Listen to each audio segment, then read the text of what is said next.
ఇరగవరం మండలం కొత్తపాడు కావలిపురం గ్రామాల నుంచి స్థానిక మండల పార్టీ అధ్యక్షులు గోపిశెట్టి రామకృష్ణ, కొత్తపాడు నాయకులు బొంతు శ్రీను, కావలిపురం నాయకులు గిరీష్, మురళి, కావలిపురం గ్రామ సర్పంచ్ అప్పలస్వామి ఆధ్వర్యంలో పలువురు యువకులు తెలుగుదేశం పార్టీలోకి చేరడం జరిగింది. వారికి కండువా కప్పి తణుకు నియోజకవర్గ తెలుగుదేశం పార్టీ ఇన్ఛార్జ్ మాజీ శాసనసభ్యులు ఆర్మిల్లి రాధాకృష్ణ పార్టీలోకి ఆహ్వానించారు. ఈ సందర్భంగా రాధాకృష్ణ మాట్లాడుతూ ఈ రోజు ముఖ్యంగా యువత అంతా కూడా చంద్రబాబు నాయుడు నాయకత్వం పట్ల ఆకర్షితులై తెలుగుదేశం పార్టీలో చేరడానికి ముందుగా రావడం జరిగిందని చెప్పారు. ఈ సందర్భంగా వారందరికీ కూడా ధన్యవాదాలు తెలియజేసుకుంటూ స్వాగతం తెలియజేశారు. రాబోయే కాలంలో చంద్రబాబు నాయుడు గారిని మరలా ముఖ్యమంత్రి అయ్యేలా యువత అంతా కూడా కృషి చేయాలంటూ సందర్భంగా పిలుపునిచ్చారు.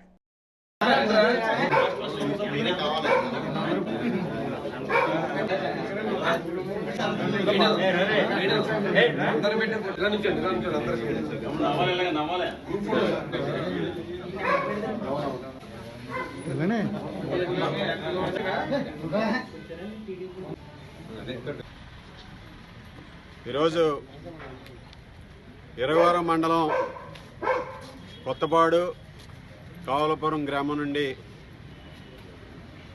స్థానిక మండల పార్టీ అధ్యక్షులు రామకృష్ణ గారు, అదేవిధంగా కొత్తపాడు నాయకులు బొంతు శ్రీను గారు, కావలపురం నాయకులు గిరీష్ గారు, మురళి గారు, అప్పలస్వామి గారు ఆధ్వర్యంలో పలువురు యువకులు తెలుగుదేశం పార్టీలో చేరటం సంతోషం. వారందరికీ కూడా స్వాగతం తెలియజేస్తూ ఈరోజు ముఖ్యంగా యువత అందరూ కూడా పెద్ద ఎత్తున చంద్రబాబు నాయుడు గారి నాయకత్వం పట్ల ఆకర్షితులై తెలుగుదేశం పార్టీలో చేరడానికి ముందుకు రావడం జరుగుతుంది.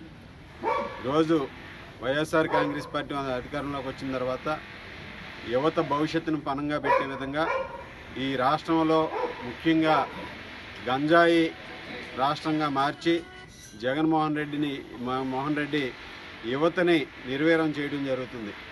ఈరోజు ఈ సందర్భంలో యువత అందరూ కూడా కనీసం ఉద్యోగాలు లేవు, జాబ్ క్యాలెండర్ లేదు, ప్రతి సంవత్సరం జనవరిలో జాబ్ క్యాలెండర్ రిలీజ్ చేస్తానన్నటువంటి వ్యక్తి ఈ రోజు వరకు కనీసం సరైనటువంటి జాబ్ క్యాలెండర్ కూడా రిలీజ్ చేయకుండా ఎవరికి కూడా ఉద్యోగాలు ఇవ్వకుండా ఈరోజు యువత భవిష్యత్తుని పరంగా పెట్టినటువంటి వ్యక్తి జగన్మోహన్ రెడ్డి. ఈరోజు మరలా చంద్రబాబు నాయుడు గారు వస్తేనే యువత భవిష్యత్తు బాగుంటుందని ప్రతి ఒక్కరు నమ్ముతున్నారు. వారందరూ కూడా చంద్రబాబు నాయుడు గారు ఈరోజు వస్తేనే మరలా రాష్ట్రం బాగుపడుతుంది, మన భవిష్యత్తు బాగుంటుందని నమ్మి ఈరోజు తెలుగుదేశం పార్టీలో చేరడానికి ముందుకు రావడం సంతోషమని ఈ సందర్భంగా తెలియజేసుకుంటూ వారందరికీ కూడా ధన్యవాదాలు తెలియజేసుకుంటూ స్వాగతం తెలియజేసుకుంటాం.